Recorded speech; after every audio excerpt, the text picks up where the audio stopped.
Well, good morning, everyone. Happy Friday morning to you, and welcome back to Morning Musings.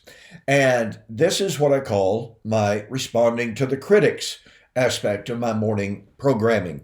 And I want to thank you so much for being with me. We are concluding, drawing to a close very quickly, our review of a chapter in this book, The Future of Rome. Let me remind you what this is all about, okay? I was initially invited, or I suggested, I should say, that Derek Lambert, a former preterist, now an atheist, had me on his program to discuss, and he had told me he would be willing to just simply have a conversation about the book, about the book of Revelation. And he didn't want to debate. And I said, that's just fine. We'll just talk about it. Well, then he changed his idea. And he said he didn't want to do that at all. But he said he would be happy to find somebody to debate me on the subject of Revelation. I said, that's fine too. Well, as of this time, and this has been going on for probably, 2 years. I lose track of time sometimes. But nonetheless, it's been going on a good little while, and he hasn't been able to find anyone to debate me on the dating and the application of the book of Rome. So what Derek did was he told me, you need to get a copy of this book, The Future of Rome, because he said it will answer every single thing that you might have to say about the book of Revelation, the dating, the application, etc. Well, I was eager to do that since he thought that it would answer all of the issues. It would definitively prove the book of Revelation was written at a late time under the reign of Domitian, that it was speaking about Roman persecution of the saints, and that it predicted the yet future destruction of Rome. Well, the chapter is chapter 11, and it was written by Peter Oakes, a scholar.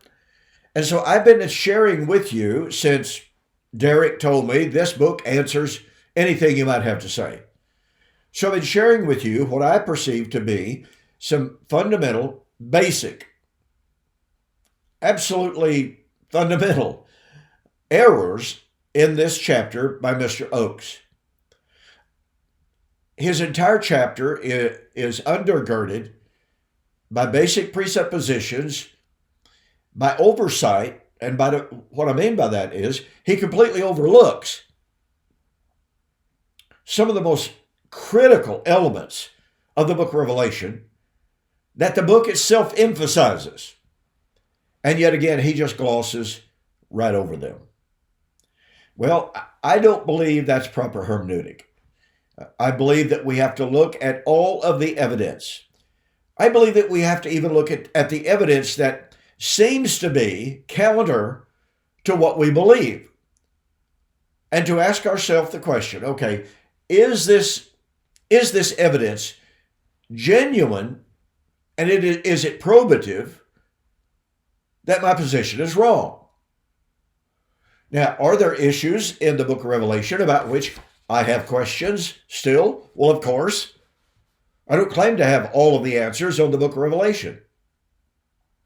I do believe, however, that there are sufficient elements, sufficient facts, sufficient number of texts in the book of Revelation that when we look at them carefully, then we can conflate those ideas with the overall narrative of the book of Revelation and come to a very, very safe, a very, very powerful conclusion. And that is that book of Revelation was not written at a late date under Domitian. It was written at the time of Nero, and it was about the impending fall of Jerusalem in AD 70. So last week, I took note of the fact that on page 219 and following, Mr. Oakes suggests that what John was doing in Revelation chapter 19, he talked about this beast that was, is, and is yet to come, remain for a little while, and then there's the eighth.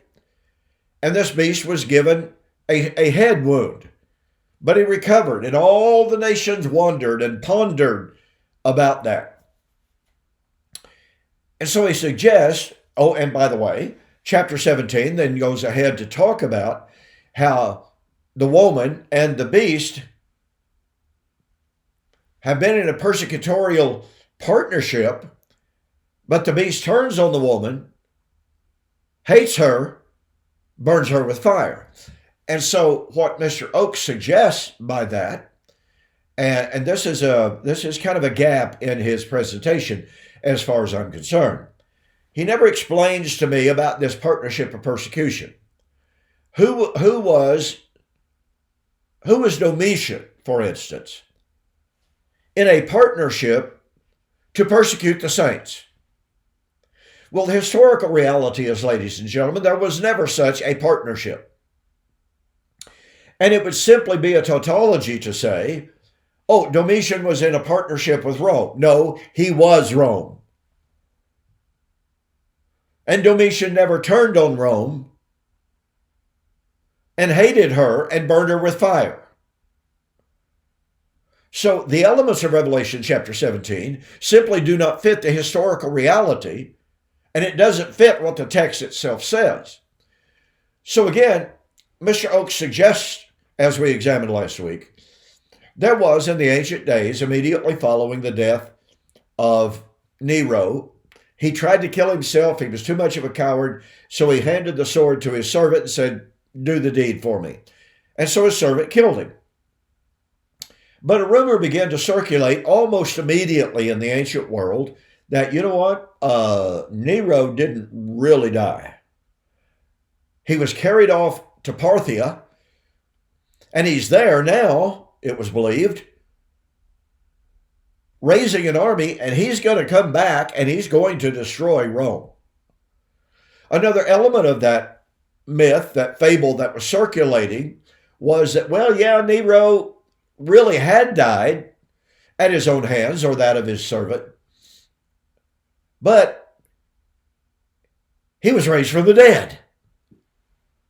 He is now, the resurrected Nero, is now in Parthia, raising an army, and he's about to come back at any time and destroy Rome. Well, as I expressed last week, ladies and gentlemen, I really think that's a serious, serious problem. That has John, ostensibly inspired by the Holy Spirit, sent by the Father himself. Thus, it is God using a false legend, a false myth, to write the book of Revelation. I have a tremendous problem with that. But you see, the problem is, in so much of higher criticism, higher biblical criticism, authors have no problem whatsoever believing and teaching that the New Testament, the Bible as a whole, is not inspired by God. So many of the things were written post facto. In other words, the book of Revelation was actually written after the fall of Jerusalem. Well, you can't say it was written after the fall of Rome. But the fact that it could not have been written after the fall of Rome doesn't bother these scholars, because they simply tell us, well, yeah, that's true.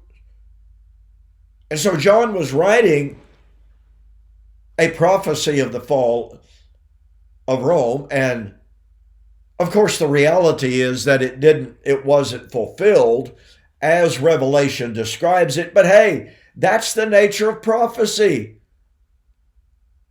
You see, folks, you have to understand, most, I believe it's most, certainly many, of the world's higher critical scholars, once again, to reiterate, do not believe in inspired prophecy.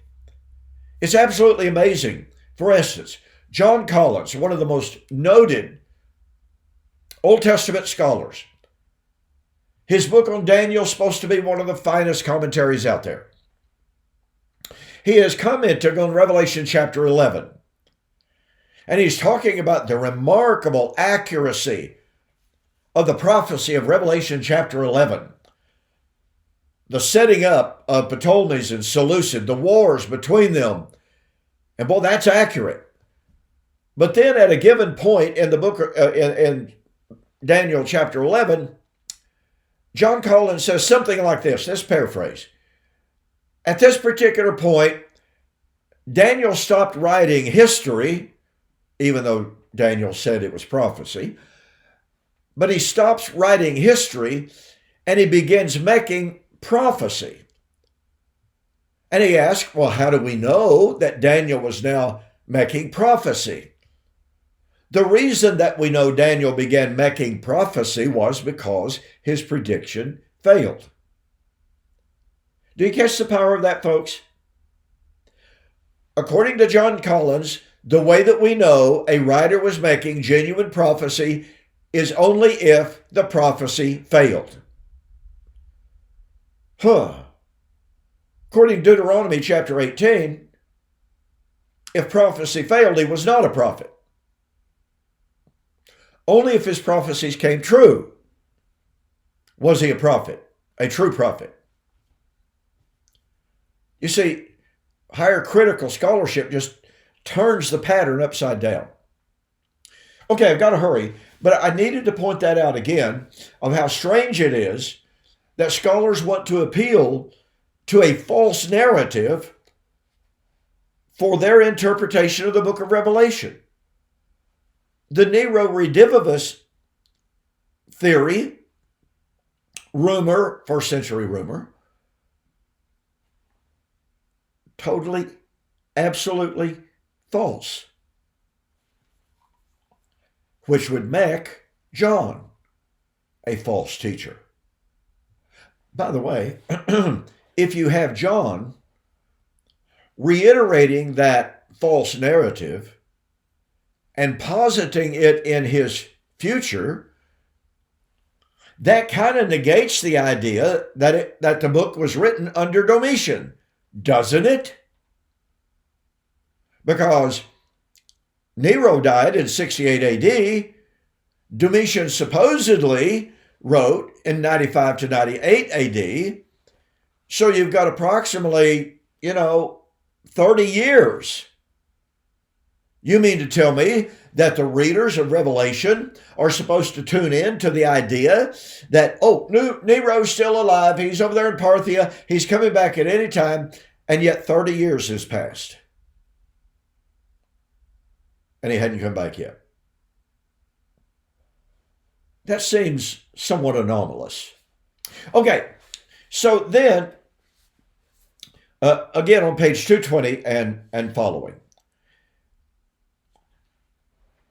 it is pointed out for us, well, we've got 10 heads and horns, and he says, and he quotes, and he says, as Ani puts it, the 10 horns, the nations allied with Rome, and the beast, a Roman emperor, presumably Nero, will turn on the city of Rome and destroy it, unquote. Point of fact is, the 10 kings, the 10 horns that were allied with Rome, nor Nero, nor Domitian for that matter, turned on Rome and destroyed it. I cannot overemphasize this enough.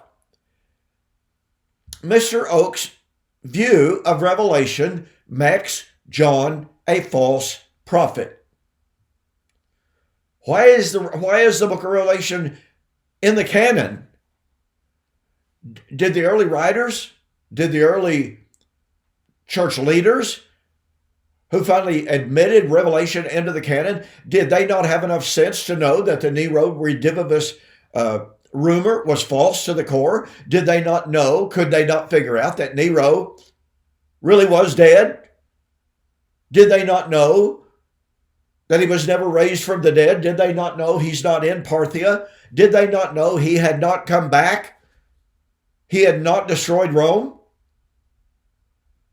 I mean, how dumb did they have to be? Okay.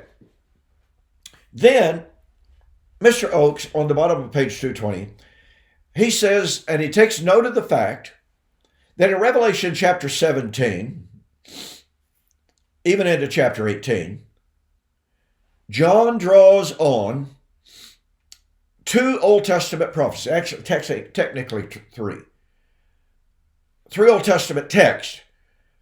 Number one, Ezekiel 23, that is dealing with the destruction of Tyre. He quotes Jeremiah 49 to 51 about the coming destruction of Babylon. And then he draws on Ezekiel 16 and the impending destruction in 586 BC at the hands of the Chaldeans. So, in other words, Mr. Oakes has John, and John does this, there's no question that he is definitely drawing on these Old Testament texts concerning Babylon, Tyre, and Jerusalem, no doubt. But what Mr. Oakes does, and this is remarkable of what he actually admits, he cites a scholar that references Ezekiel chapter 16 and the reference to the coming destruction of Jerusalem. And he says these parallels between Ezekiel 16 and Revelation, he says these form part of the evidence for her, and he had cited a scholar, for her broader structural argument that in these chapters, John draws thematic parallels between Rome and both Israel as the unfaithful bride of God in Ezekiel 16:23 and Tyre in Ezekiel 26 to 28. I think I said Ezekiel 23, didn't I? Anyway, Ezekiel 26 to 28. Okay, so he says the argument for each of these thematic parallels are evident to any reader familiar with the Ezekiel text. I agree with that. Kowalski, that's the female scholar, lexical study offers numerous points of specific evidence that give the parallels very significant support. Now watch this. The link to Israel as the unfaithful bride of God is, of course, a rather strange one to make. Ezekiel is lamenting past sin and effectively calling the nation back to faithfulness, whereas John is portraying a doomed Rome. Do you see how Mr. Oakes jumps ship? He admits John is drawing on Ezekiel 16, which is about Jerusalem as the unfaithful bride. Now, let me make a very quick diversion here. And let me remind you that throughout the book of Revelation, we have the terminology of the harlot in passages that are echoing Old Testament passages, such as Hosea, for instance. And in the Old Testament, the word for harlot is the word, it is used 91 times in the Tanakh, 86 times, as the scholar by the name of Sebastian Smolars points out. 86 out of the 91 times, it is reference to Israel, an unfaithful wife who has broken covenant. So here's John in the book of Revelation using a term and citing Old Testament passages that use that term. And in the Old Testament, with only 5 exceptions, and 2 of those exceptions could be challenged, but anyway, citing those Old Testament passages which are about Israel as the unfaithful bride. And so Mr. Oakes says, well, that parallel is difficult to follow in the book of Revelation. Why? Why is it difficult? I've pointed out repeatedly in this review, ladies and gentlemen, how in the book of Revelation, you have covenantal language used from the first of the book to the last. And you have the undeniable reality that the book of Revelation draws on Old Testament passages that are discussing Israel's violation of the covenant. So you not only have covenant language itself, you have John citing, quoting, alluding to passages in the Old Testament, applying it to the impending fall of, quote, Babylon, And those Old Testament passages are themselves discussing Judah's violation of the marriage covenant. And yet, Mr. Oakes glosses right over this. In Revelation chapter 16, verse 19, we are told that this great city Babylon was remembered before God.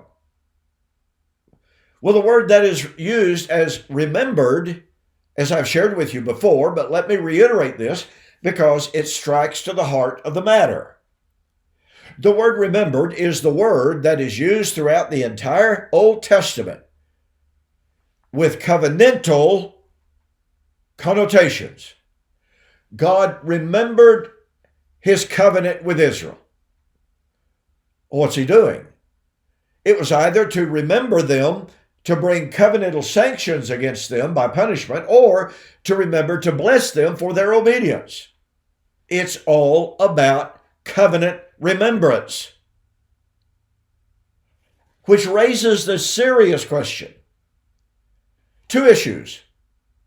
Since the word harlot carries with it the connotation of a wife that has broken the marriage covenant, how would that ever, on any standard of measurement, how would that apply to Rome?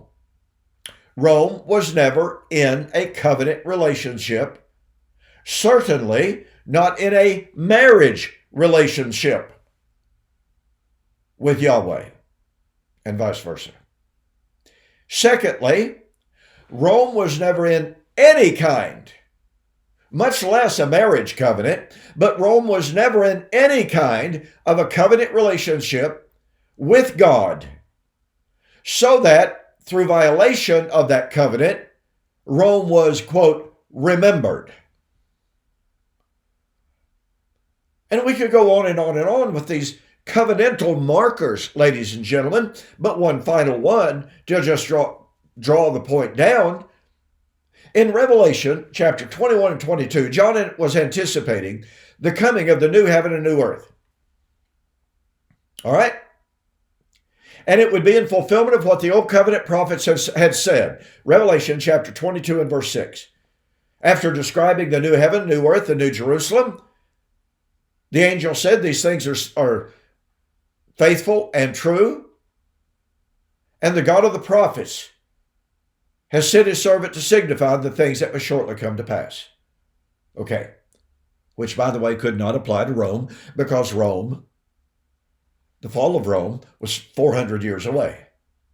Sorry, that doesn't work chronologically.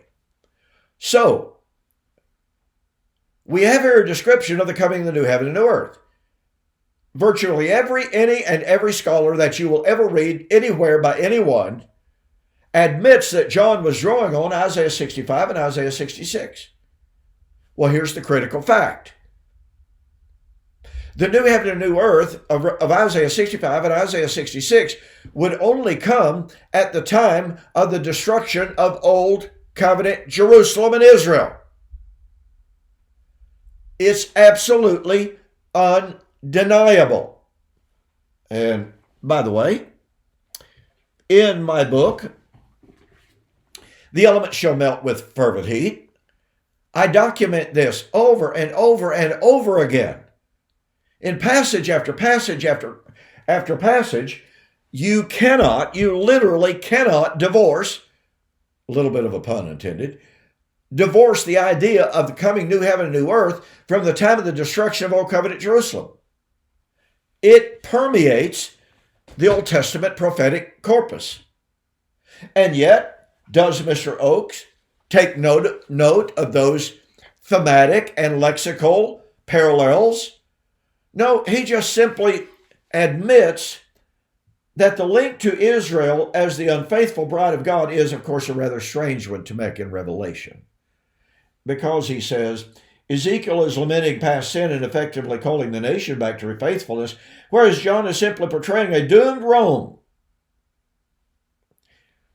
And here's his explanation for that. Well, actually, the lady scholar that he quotes, Kowalski sees John's use of this imagery as being due to a lack among Christians of the first century or first generations of their own stock of salvation historical ideas on which to draw. Okay, wait a minute. Mr. Oakes is saying that the early Christians, and folks, it has to refer to at least the first century, the time of Domitian, according to his view. But he also includes, Kowalski says and speaks of other generations, plural. Or where did that idea come in? Well, it came in because she and Mr. Oakes believe that Revelation is talking about generations from their time to the fall of Rome in 476 AD. But Kowalski posits that, okay, here's what Kowalski does. Oh yeah, there's no question, but in Ezekiel chapter 16, we have Ezekiel lamenting the marital unfaithfulness, Israel playing the harlot. And John draws on that to speak of Babylon in Revelation. But Babylon in Revelation is Rome. And Kowalski explains that disjunction by saying, well, John's readers were unfamiliar with the Old Testament. Well, let's not forget the fact, ladies and gentlemen, that the first century church especially was converted out of the synagogue. You know, where they read the scriptures, including Ezekiel 16, constantly. But we're supposed to believe that John's audience was so ignorant of that Old Testament background, that Old Testament spring from which John is drawing, that they just didn't understand that John was using Ezekiel in a way radically disjunctive from the way it was originally intended. Folks, I'm sorry, I have a serious problem with the scholarly assumptions that so easily ascribes total ignorance, seemingly, to the first century, to the saints, and even the first century saints, even those prior to AD 70. Now, was there some ignorance that was certainly present? Well, yes, but it crept in two different ways. The Hellenization of even Israel at that time, and then the influx of Gentiles. But does that mean that they did not know that what Ezekiel was all about? No, it doesn't suggest that at all. Does it suggest that they knowingly or willingly misused the context of Ezekiel chapter 16? Well, it borders on that. I suggest to you, ladies and gentlemen, that the scholarly approach to the book of Revelation is, in fact, an abuse of hermeneutic. It acknowledges the citation of all of these critical Old Testament passages and says, well, okay, Ezekiel was looking forward to the fall of Babylon. True enough. John quotes from Ezekiel, who talks about the fall of Babylon. But John has Rome in mind. Therefore, Rome is Babylon. Say what? Or he likens it to, well, there's a lengthy quote about Tyre in Ezekiel 26 and following, found in Revelation. So Kowalski and Mr. Oakes both say, well, okay, look, John cites Ezekiel 26 to 29 about the fall of Tyre, but he's using it about Rome. Therefore, Rome is Babylon. But he refuses to go down the road that would say the linkages both thematic and motival and lexical. In the book of Revelation, draw extensively on Ezekiel chapter 16. Ezekiel chapter 16 is about the fall of Rome. Therefore, Babylon is Jerusalem. I'm sorry, Ezekiel 16 is about the fall of Jerusalem, excuse me. They don't go down that road, but they'll say that John is appealing to Tyre as Rome, and they're appealing to the identity of Babylon in Ezekiel as Rome. Are they now going to suggest that Jerusalem was Rome? Again, do you see the radical disjunction here? This doesn't work. And I'm out of time. Thank you for joining me. Be sure to tune in tonight to Preterist Apologetics. And listen, go to my website and get my book, The Elements Shall Melt with Fervent Heat, in which I demonstrate that John in Revelation was drawing directly on Isaiah 65 and 66, which, by the way, Mr. Oakes doesn't touch. Unless I missed it, all right? He doesn't touch it. That's a gross oversight. So, anyway, go to my website, order the book. Let me know that you saw the offer on my YouTube videos on responding to the critics, and I'll refund your shipping. That's going to save you about $7, okay? Thanks again for joining me. I'll see you tonight.